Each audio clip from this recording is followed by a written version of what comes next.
Takže dobrý den, já jsem si pro vás připravil video z letního běhu ČLK Cobine. Pojďte se mnou na výpravu. Takže teď jsme se nacházeli u naší krásné vlajkoklády. Teď tomu nerozumím, jak to furt funguje, ale je to tady. No, co bych vám pověděl. Tady je jídelna, ve které vaří pan Prachy. Pardon, tady je kuchyň. A co byste vám, pane Prachy, k tomu řekl? Tady je kuchyň a tady se vaří. Děkujeme. Samozřejmě je tu i Čenda. U Čendy si nepamatuju, co má přesně za profesi na tomto kurzu. On nám jistě Je současného šarmu. Jsem mysteriózní. Děkujeme. Zde kromě Prachyho taky vážný Jiří, který dělá krásnou polévku. Koukněte na ní. Záběr na polívku, prosím. Přiležela? Vedle. Tady po mně hází klacky. Ano, a takový nás tu klackami. Co byste, pane Jiří, k tomu řekl? Jako je to velká nádhera. Děkujeme. A po mě tu naše velitelkyně kurzu Velitelkyně. Azu. Co byste nám k dnešnímu kurzu řekla? Dnešně dělám práci, pro kterou jsem kvalifikovaná. A jinak je to moc fajn. Ještě taky myslíme. Samozřejmě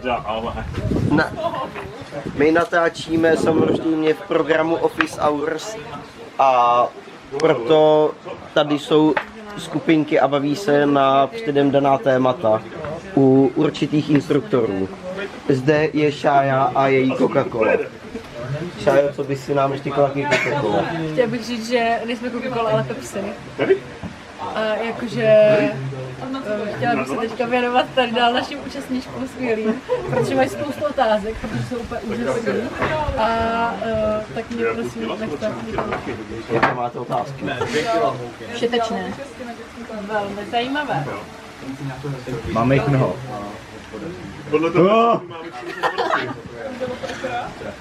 Šájo a prdí taky hadí. A ten pokud taky nesedí a je to kampaň. Děkuji. Přesujeme se k další skupince. Akorát ta skupinka čítá jednoho člena a je to náš skvělý instruktor Vortich, který vždycky na běhu hraje nějakou otravnou postavu. Co byste tam vašim otravným postavám řekl? Je radost být zápora. To je pravda. Souhlasím s vlastní zkušeností. A co máte za rezort? Rezort metodiku. A nějaký zaměření víc? Zaměření na dramaturgii. Cool. Velmi. Chcete nám ještě něco říct do videa?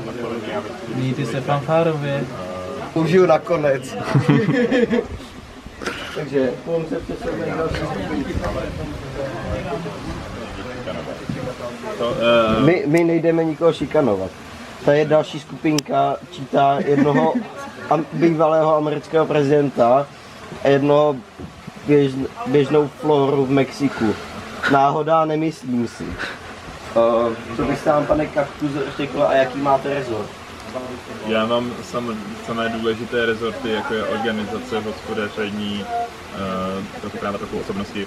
A myslím si, že jsou to velmi důležité rezorty, které bývají budování spolkového tisku a výchově mládeže, vysokého soudu a zákona, tak jak ostatní nám praví stanovy. Takže to je něco, co si myslím, že to praví hospodaření, pravou organizace a praví právo vyžaduje, abychom uměli, aby se žádný čekatel nemohl obejít. A je to potřeba se na to fakt dobře zaměřit, řešit to a nebát se toho, jak chceš prostě vést té děti, když nemusíš čítat. Somebody once told me the world is gonna roll me. Jak tady je takzvaná velká přednášková místnost, docela cool místo. Tady uvidíte velký blur a jinak je tu Pultův Seals. Promujeme Seals, to dělají moji vedoucí. Zdravím Fižďu a Benzína. Doufám, že se to k ním nikdy dostane. Teďka si ještě půjdeme ukázat takzvané místečko poslední záchrany. To jsou hajzly, ale mě se tam bosímu moc nechce, ale pro vás udělám vše. Samozřejmě toto tábořiště je vybaveno krásnými raz, dva, tři 7 latrami. Z toho 3 jsou nepoužitelné. Great success. No, to je nějaký drsný. Tamhle jsou umývárky, takže tam na zuby. Prasata nemytý, který si zuby nečistíte.